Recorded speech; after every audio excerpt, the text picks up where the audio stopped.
আমাদের মধ্যে জীবন নিয়ে কেউ সুখী না। আমি যে সুখী সেটা আমি বলবো না।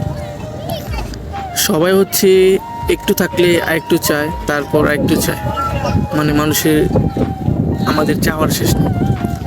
কিন্তু একটা কথা ভেবে দেখলাম, আমি যে লাইফটা লিড করছি সেই লাইফে আসার জন্য অনেক মানুষ চেষ্টা করছে। আপনি রাস্তায় বেরোলে দেখবেন যে কত মানুষ রাস্তায় অসহায়ভাবে বসে আছে, রাস্তায় ভিক্ষা করছে।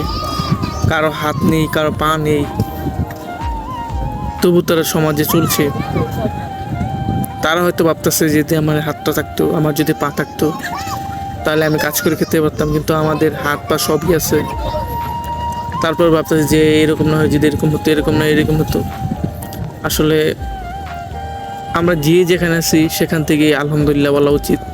কিন্তু আসলে আমরা জীবনে সবাই তেমন সন্তুষ্ট না।